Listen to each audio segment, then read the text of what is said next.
هلو جايز، ويلكم باك تو ماي شانل. انا رجعت ودلوقتي احنا اول اسبوع في ديسمبر من ساعه ما فتحت الشانل من 3 سنين تقريبا، ودي تقريبا اطول مده انا غبت فيها عن اليوتيوب. عشان ابقى صريحه معاكم، الايام اللي فاتت ما كانتش اسهل حاجه، يعني هي برضو ما كانتش اسوأ حاجه، بس ما كانتش اسهل حاجه بالنسبه لي انا، واعتقد في ملايين زيي، وطبعا ده بسبب اللي بيحصل في فلسطين. تيجي تفتح السوشيال ميديا تلاقي كل السوشيال ميديا فيديوهات عن اللي بيحصل هناك، تتفرج في فيديو يجي ورا فيديو يجي ورا فيديو، وبعدين قلبك يتكسر فتقرر انه اوكي انا هاخد بريك، يعني اخد بريك حتى لو ساعة قبل ما افتح تاني. تيجي ترهي نفسك في اي حاجة، سواء مع صحابك، مع التلفزيون، مع عيلتك، مع اي حاجة، تلاقي نفسك حاسس بالذنب برضو ان انت بتعمل الحاجات دي كلها كرفاهية، وفي ناس زيك بالظبط قاعدين مش لاقيين حتى ميه يشربوها، فتقرر تهرب من كل ده وتدخل تنام عشان الوقت يعدي وخلاص، فتحلم ان انت مكانهم او تحلم باللي بيحصل لهم.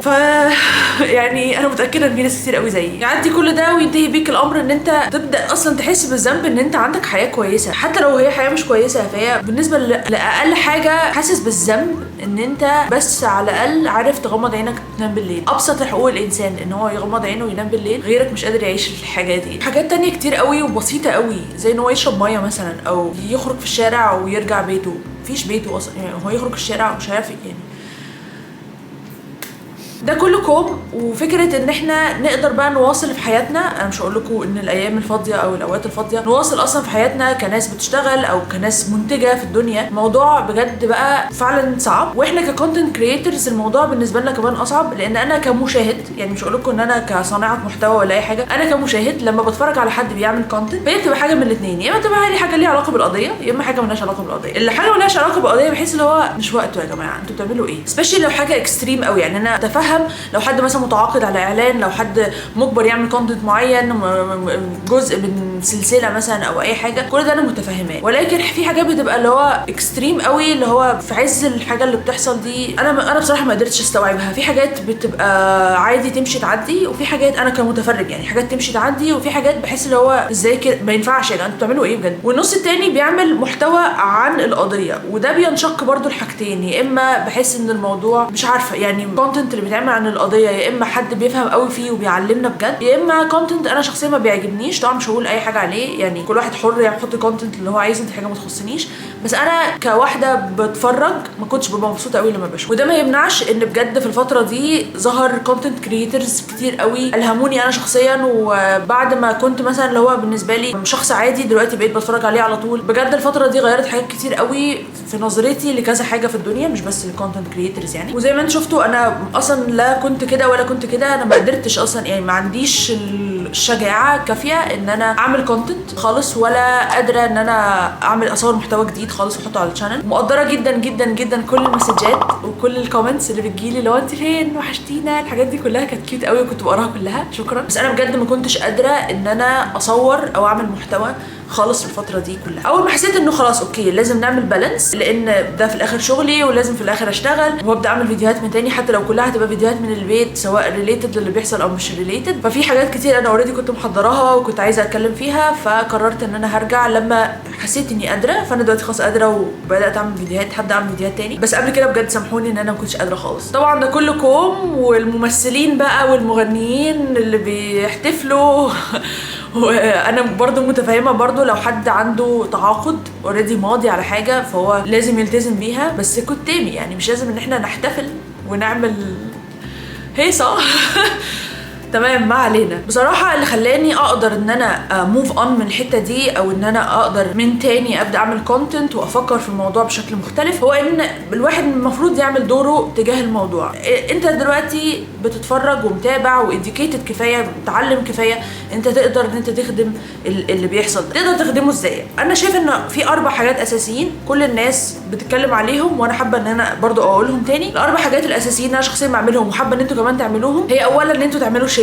اي فيديو مهم بيتكلم عن الموضوع، هيوصل فكره، هيوصل حدث، هيوصل كارثه، هيوصل صوت الناس اللي مش قادره حتى يبقى عندها انترنت، اعمل شير. اول حاجه هي الشير، واهم حاجه هي الشير. تاني حاجه التبرعات. لو قادرين تتبرعوا لاي جهه في بلدكم متاكدين انها توصل التبرعات دي لفلسطين، جوان اعملوا كده، اتبرعوا، ابعتوا معونات، اعملوا اللي تقدروا عليه من الجهه الماديه يعني. تالت حاجه هي الدعاء. كل صلاه تصلوها، اي فقره تيجي على بالكم. انا والله العظيم حتى ريسنتلي بقيت اللي هو لو بسخن عيش في الميكرويف في اوقات كده عاملاها لنفسي في اليوم مخصصه للدعاء. ففي الفترات دي يا جماعه ادعوا لهم، بس دعاء ممكن يغير القدر. فالدعاء رقم 4، ودي بجد سهله قوي ومش مصدقه ان لحد دلوقتي في ناس بتماطل فيها، وهي المقاطعه. قطعوا يا جماعه، قطعوا. انا كشخص مدمن للماركات الاجنبيه، وهنتكلم عن الموضوع ده في فيديو تاني، واكتشفت حاجات كتير قوي ريسنتلي في حاجات مكتوب عليها صنع في مصر. هي صنع في مصر، هي مصنع في مصر، بس هي مش مصريه. فهنتكلم في الموضوع ده في فيديو لوحده. بس المقاطعه يا جماعه سهله قوي. انا كل بس اللي صعبان عليا هي الكافيهات، لان الواحد بيبقى رايح كافيه بيطلب مثلا اي حاجه في الدنيا، هما مش الماتيريال اللي بيستعملوها عمرها ما هتبقى تبع المقاطعه، فهم يفضلوا يسبورتوا الحاجات دي عشان هم مش عايزين يغيروا الكواليتي. مش هقول لكم يقللوا الكواليتي، لان الكواليتي بجد بتاعت الحاجات المصريه مش قليله خالص، ولكن هم مش عايزين يغيروا الكواليتي. فحتى لو هتطلب حاجه تشربها صودا مثلا، هيجيب لك بيبسي. فالحل الوحيد ان انت ما تطلبش حاجه تشربها اصلا. اسهل حاجه يعني، الموضوع مش كبير. غير كده مالكش حاجه بجد في المقاطعه يعني. قطعوا، والموضوع مش صعب. ادخل على جوجل، لو شاكك في اي ماركه ادخل على جوجل اعمل سيرش. يعني مثلا انت مش متاكد مثلا اذا كان ريد بول ده تبع شركه امريكيه ولا لا، طبعا باينه يعني. بس هل ريد بول تدعم اسرائيل مثلا؟ اكتب كده هيطلع لك، يعني يستحسن بالانجلش مثلا does Red Bull support Israel، لو وشوفوا الريزلت. لو الاجابه يبقى خلاص الاجابه ما تشربوش ريد بول، مش هتموتوا من غيره. وهكذا طبعا مع بقيه الماركات، لان في ناس كتير ما بتبقاش عارفه اذا كان الحاجه دي مقاطعه ولا لا. وتاني، مش اي حاجه مكتوب عليها صنع في مصر ده معناه ان احنا نشتريها عادي. بمناسبه الشير، طبعا كنت منقطعه عن اليوتيوب زي ما انتم شفتوا، ولكن على الانستجرام كنت على طول اكتف. اي زي ما بقول لكم فيديو بشوفه بعمل له شير على طول، اي حاجه اقدر اساعد بيها كنت بعملها. ولكن خدت بالي من الناس اللي بتتصيد الاخطاء. يعني هو مثلا انشر حاجه مثلا تريقه على حاجه مثلا واحد اسرائيلي بيقولها، الاقي الناس كاتبه لي في الدي امز بيبعتوا لي بيردوا على الستوري اللي هو انت تدعميهم ولا ايه؟ يا جماعه انا بدعم ازاي؟ طيب بجد ازاي يعني؟ انا حاطه الفيديو علشان اقول ايه الهبل اللي هم بيقولوه ده، الاقي ناس بتسالني هو انت بتدعميهم ولا ايه؟ ما علينا. على الصعيد الاخر بصراحه في ناس كتير قوي بعتت لي مسجات جميله، وقد ايه انا وحشتهم، وقد ايه هم وحشهم محتوايا. فشكرا ليكم كلكم. من اكتر فيديوهات اللي عجبتني في الفتره دي، بما اننا اتكلمنا عن صناعه المحتوى، هو الفيديو بتاع الدحيح اللي عمله على فلسطين. اللي لسه ما شافوش لازم يشوفه، هسيبه لكم تحت في صندوق الوصف والتعليق المثبت تتفرجوا عليه، حلو قوي. واكتر حاجه عجبتني في الفيديو، وده اللي دايما بقوله لكم من ساعه ما عملت الشانل دي، وهي ان هو لما جاب مصادر واتكلم عن مصادر اسرائيليه، يعني وجهه نظرهم هم في الموضوع وبيناقشها. عشان دايما لما كنت بعمل لكم فيديو عن ديانات مختلفه، عقائد مختلفه، بلاد مختلفه، عادات وتقاليد مختلفه، كنت تقعدوا تنتقدوني وتقولوا لي ليه واحنا مش عايزين نعرف هم بيعملوا ايه، ودول كفره ودول ما اعرفش ايه. لا يا جماعه، هو الموضوع يعني مثلا ما اتكلمت عن السيخ او اتكلمت عن الهندوس او اتكلمت عن الكلام ده، وكان بيجي لي كومنتس دي، كنت بحس اللي هو احنا مش لازم نآمن باللي هم بيقولوه، احنا لازم نعرف هم بيفكروا ازاي. هو ده الفكره، ان انت عشان تقدر قوي النعمه اللي دينك اللي انت فيها في دينك مثلا او وطنك او اي حاجه، لازم تشوف غيرك عايش ازاي، بيفكر ازاي، بيخطط لايه في المستقبل. فعجبتني جدا حلقه الدحيح اللي كان بيتكلم فيها عن فلسطين، وكان حاطط مصادر من اسرائيل. فبجد حلقه حلوه قوي، اللي ما شافهاش لازم يشوفها. لو عندكم اصحاب اجانب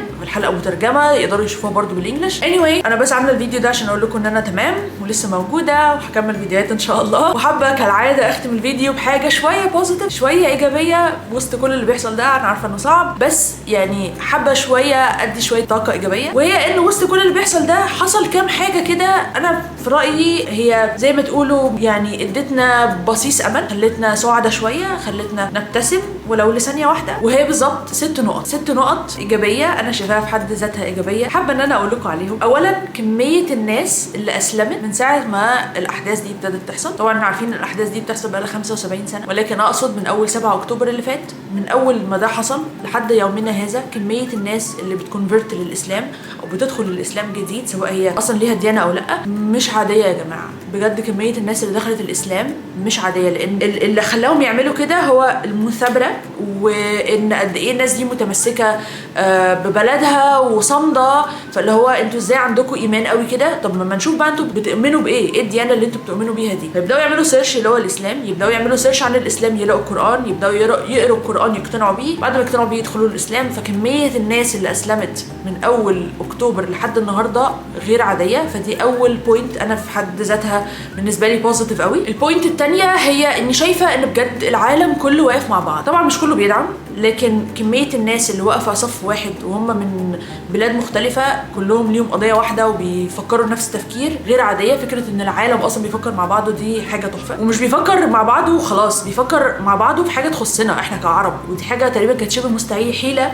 مش عارفه اتكلم، حاجه شبه مستحيله ان هو طول عمرهم شايفيننا اللي هو انتوا مش موجودين اصلا في الدنيا، يعني مالكوش لازمه. لكن دلوقتي اللي هو لا، يعني متجمعين على حاجه واحده كلهم، وكلهم مجتمعين على حاجه واحده دي تخصنا احنا. فالموضوع لا حصلش قبل كده. تالت بوينت ان قد ايه العالم بدا يصدق ان الاعلام الغربي مضلل وكذاب وبيقول حاجه وعكسها يعني انتوا فاهمين قصدي. فكشفوا ورقهم قوي بصراحه، منظرهم بقى وحش قوي والناس بدات تشوفهم على حقيقتهم. فدي بالنسبه لي حاجه ايجابيه قوي. النقطه اللي بعدها هو ان زمان كان اللي هو انت بتتكلم على القضيه الفلسطينيه، اصل انت بتدعم العرق بتاعك او الدين بتاعك، او لازم تبقى مسلم عشان تدعم فلسطين، او لازم تبقى عربي عشان تدعم فلسطين. دلوقتي خلاص ممكن تبقى نرويجي ملحد اصلا وتبقى متمسك جدا بالقضيه وعامل مقاطعه وما بتروحش ستاربكس ولا بتجيب اي حاجه ليها علاقه بامريكا. يعني الموضوع ده بالنسبه لي بجد عمري ما كنت اتخيل ممكن في يوم من الايام يحصل بصراحه. النقطه اللي بعدها دي بصراحه كسرت قلبي انا شخصيا، وهي الجمعيات الخيريه اللي هي غير هادفه للربح او الNGOs زي الUN بقى والحاجات دي كلها، الامم المتحده والكلام ده كله، اللي كانت بتهدف للسلام والانسانيه وكلنا نتكاتف وايدينا في ايدين بعض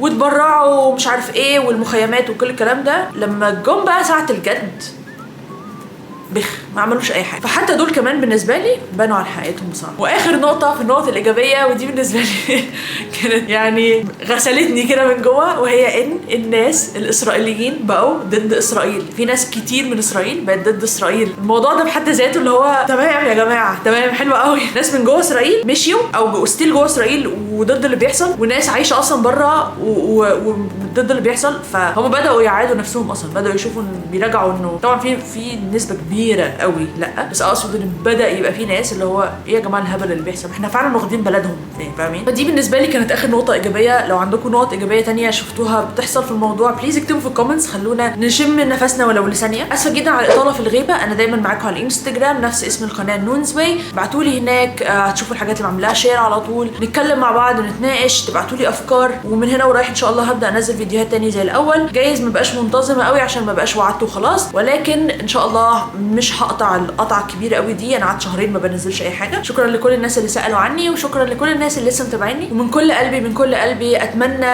في كل فيديو قبل الفيديو اللي جاي ما يجي يكون الكابوس ده انتهى، ويا رب يا رب يا رب ما نشوفش اي حد في فلسطين تاني بيتعذب او بيتألم او حتى قاعد زعلان. شكرا انك اتفرجت على الفيديو، باي باي.